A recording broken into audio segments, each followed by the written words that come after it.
Napa know-how. The Napa guy knows not to judge a man by his car's multicolored paint job or absence of modern gadgetry.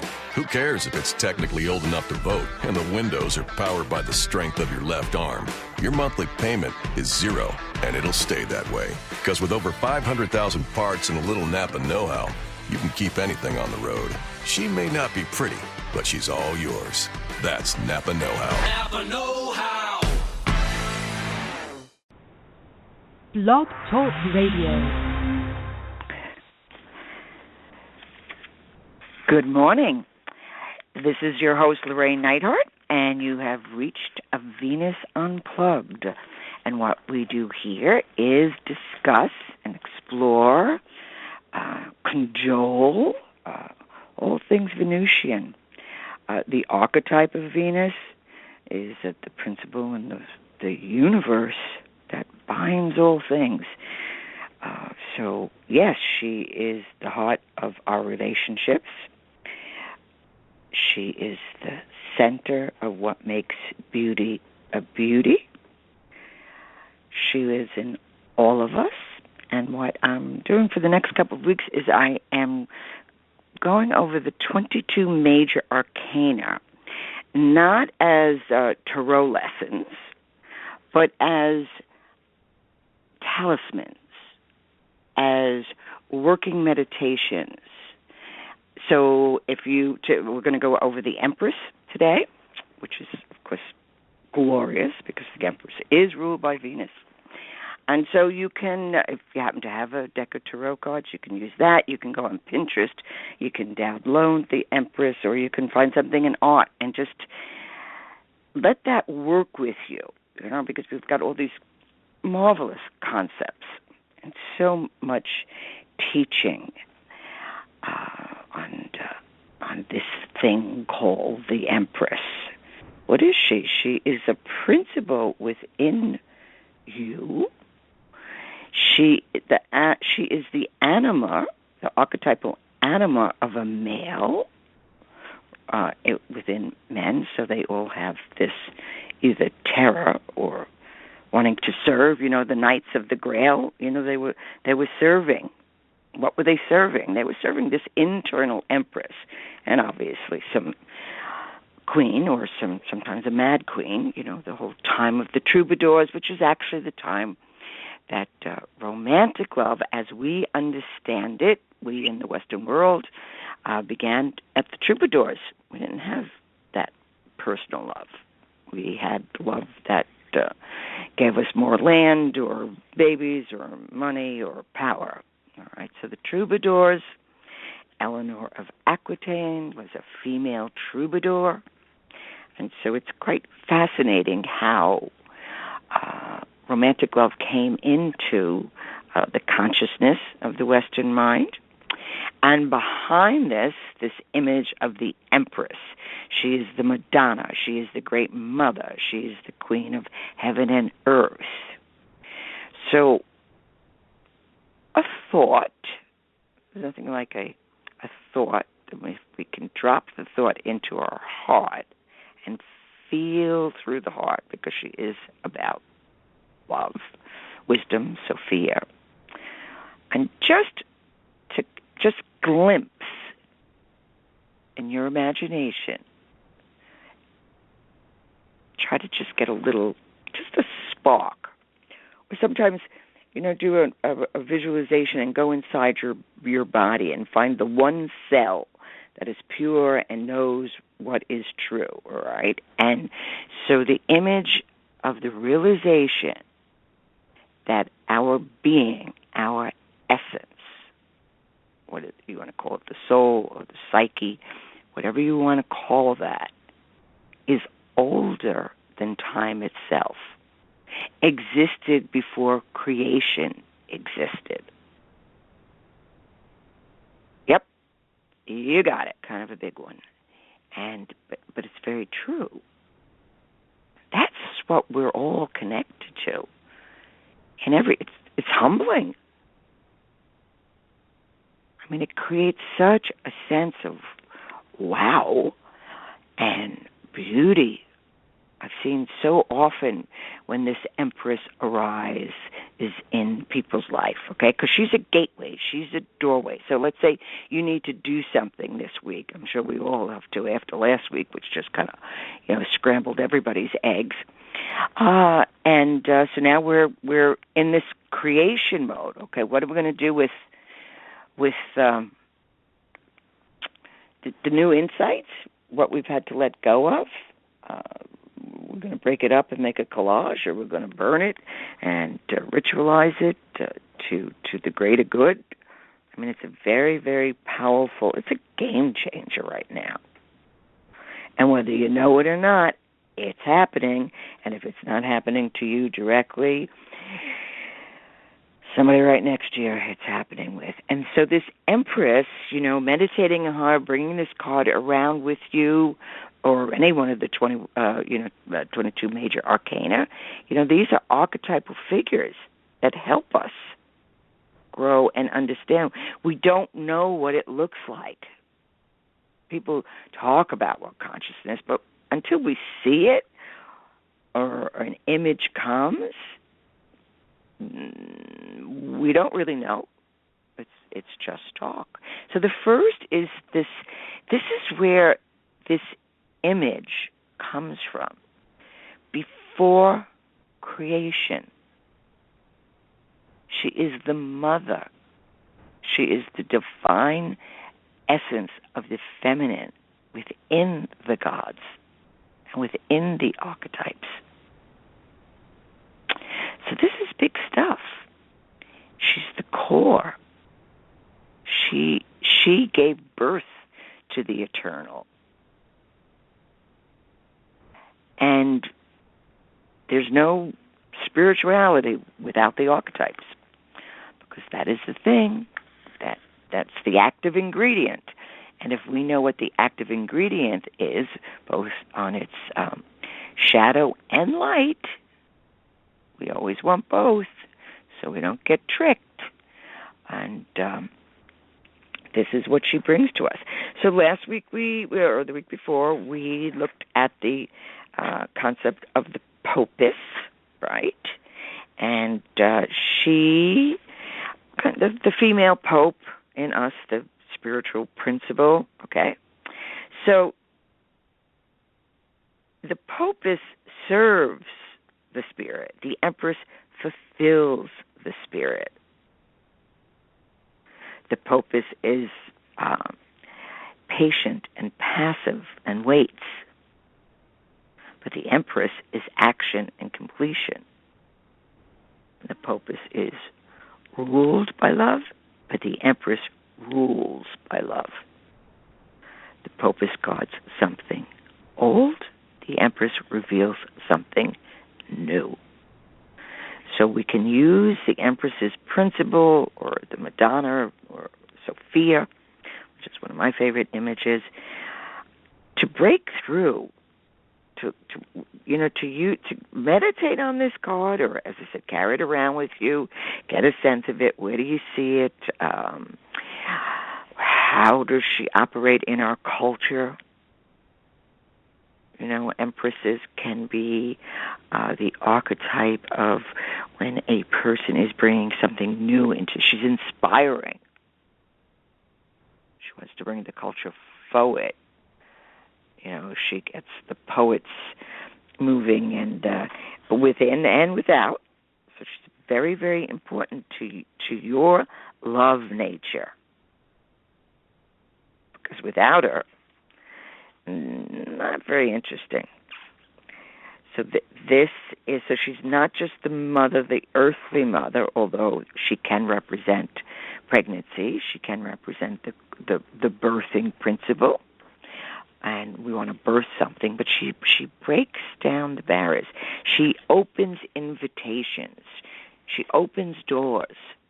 Sometimes we need the door to open inwardly, towards our heart.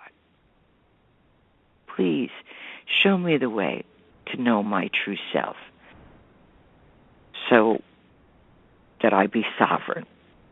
Sovereign means self-ruled. And I think that inherently that is the principle of the feminine, and that all women truly, truly want. They want to rule themselves. They want to know who they are and live that and become that. So she certainly is an image to meditate on or to use or to dialogue with. You know, I'm all for reenactment. I'm all for what they call, kind of like blowing libido into a situation. When we blow libido, we enliven it. We can dress up, just up. Walk like an empress. Sit like one. And this is not haughty, although she certainly can be perceived as this. This is power. This is sitting in it, baby. You're the conduit for that. And she is the divine feminine that loves you deeply and wants to bring your genius or your ideas together. We need her. We need her in our lives, and we need her in the world. Because she's the one that bridges the gap between the mother world of the creative inspiration and the father world of logic and labors. He's the emperor. It's a different principle. So what we're working with this concept, this archetypal concept of the empress woman, she's often as unconscious as others as her own power. So you could be walking around with this empress, and because you're not owning it, people will be seeing the negative. They'll when we don't own something, we're sitting ducks for people's projections. That's what happens. You don't want to own it. You don't humbly, it doesn't have to be a secret. You have to know. But if you don't know, people are going to project its opposite. So the opposite of this divine feminine force is the negative mother, Kali, the witch mother, the dark mother, the devouring mother. So we all know that from fairy tales, and we certainly can have experiences with that woman who just is going to eat up everything. It's really scary. But that's the negative, when the empress doesn't get to live in the truth of her beauty and her being through us. How else? That's a form of worship. That's a form of honoring. Having her, knowing her, and asking her advice. Having her alive in your life, not on a wall in some picture or not active. These are principles that want to live. Otherwise, she shows up as a dragon. Now, in one level, that's a symbol of Sophia and the Great Mother, okay? It is that she stands on a dragon. She is the dragon, and she guards the treasure, the pearl of great price, which is your soul. So she can represent the devouring, regressive aspects of the unconscious that one must overcome. That's the hero or the heroine's journey, that regressive pull, that part that says, just go back to sleep. You don't really have to put in that extra hour of study or knowing or play or joy. Really bringing in the beauty. Staying awake, fully awake to the beauty. People are terrified of beauty. I see it day in and day out. I see beautiful things are about to happen, and the person will fall into an absolute depression. The beauty is too great to contain. Or they can't believe, oh, well, that belongs to somebody else. No, that belongs to you. That's shining on you. She's present in your life. So we need to be aware that these archetypal figures that are and memories that are held in this set of tarot cards, okay, she is, for you, she can be the femme fatale. So she's not. She could be the wise mother, but also the wise mother can be very tricky. Use this energy in your life, and even more so if she scares you. Even more so, it's like, oh no, that's not me. I'm really whatever. Just say, all right, let me at least entertain whatever you're the most afraid of. Just do it or reenact it, because where the fear is the greatest, that's the next opening. So being a little bit afraid, so that just we're humble and we're not too arrogant, okay? But when fear is constantly, that is not the Empress. That is some twisted sister that wants to stop you. It stops you before you've even ever noticed fear. It's like, dang, it just jumps in there. It's like, who knew? You don't even know what you're about ready to think, but you start to go near it, and wham, fear just says, oh, come on, you can't do this. Well, you get that Empress. She'll show you the way. Fear is afraid of her. She also opens us to our body and our sensuality. She reveals the delights in the senses. And from that sense, the scent, all right, comes a great beauty is revealed. On its ultimate level, the beauty of heaven and earth and beyond is to realize, wow, it really is all perfect. Perfect meaning all its parts. That's what perfect actually means. Every combination, yin and yang. So when you need to move with the flow, she's your lady fair. She's the principal in you. When you need to find comfort in nature, she's there. So to meditate on her is to bring this sense of sovereignty. The Empress, she's a gateway to form. She's the guardian of the threshold to earth. I'm sure she's the threshold to Eden. She represents the unity of the universal female and male forces, the mother and the father. She's form and force. She's receptivity and emissions. So she's hot stuff. She's in you. And when we begin to see this and just gently begin, okay, I can deal with her in the form of this Empress. She is this feminine aspect of God, and yet greater in many ways. She's abundance.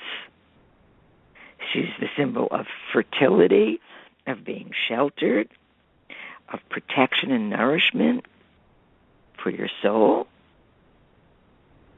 She teaches us manifestation, not so much objects, but patterns on the spiritual plane. Although she can, nothing's outside of her abilities. But she will guide you into how to master the world. What is the pattern of form? Because it all comes from the formless. Anything and everything, everything comes from psyche. Whatever we see in form, whatever we think, that is the greatness of her realm. So she's there to assist you, to help you remember, to help others. She's the womb of the Empress, right? She represents the power of all things birth, and we're not getting at least on this planet without birth. That's what she represents. She's your womb. And in your womb is also not only the passions of the senses and the eros, all right, but in your womb is the wisdom. In your womb is, it's concealed the fundamental ideas of your holiness, your wholeness, the foundation of all beings form. It's very difficult because we put up our lists, or actually our addiction to perfection does not allow us to take a glimpse, let alone own our holiness. The potential to be whole. It's there. We don't need to be perfect before we can embrace that. But we're told, when you see the trickery of religions and philosophies, and there's always something we have to up the ante about, which is true. I mean, we all need discipline, we all need consciousness. Not saying that we don't need that, but they make it impossible. But see, with the Empress, that's the door. She's at the door to the house of life, to the house of love, the threshold. And see, a threshold is very different than a doorway. A door, you walk through the door. A threshold is like a realm at the door. And within that realm consists all creativity and possibility. So it's a very powerful word, threshold. And she's at that threshold. We always see the threshold of life and death. We go through a threshold last week was a whole week of threshold. And everybody I know have really, really just either they went dragging, kicking and screaming into some new level of consciousness, or hopefully we could just make the quantum leap.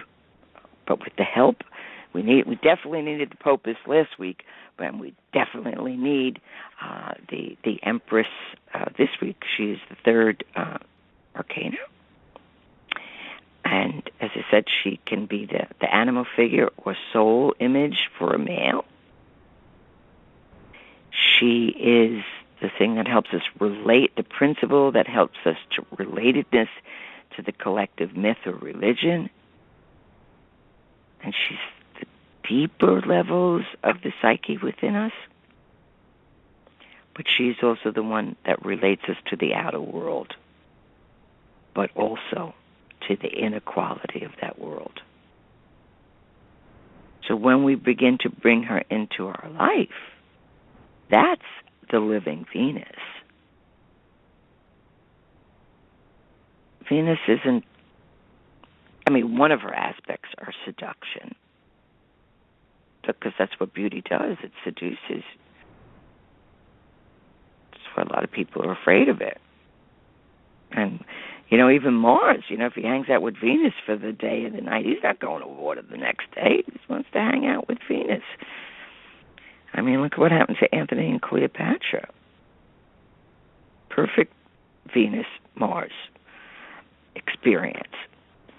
So this is the mother of all things beautiful, all things within us. So if we carry her around with us, as I said, through the tarot, or see this as a scepter, or project it onto the wall, or put it on your make a selfie with her, stick your face in there on one of a selfie. Hey, that'd be fun. Wear rich colors, royal colors, or something luxurious that you think is really, could just be a scarf. It just makes one feel like, whoa, I know what this feeling is. She is my nurturer. She is the divine feminine. Sophia, as I said, that image appeals to me the most, although I certainly love the cult of Mary.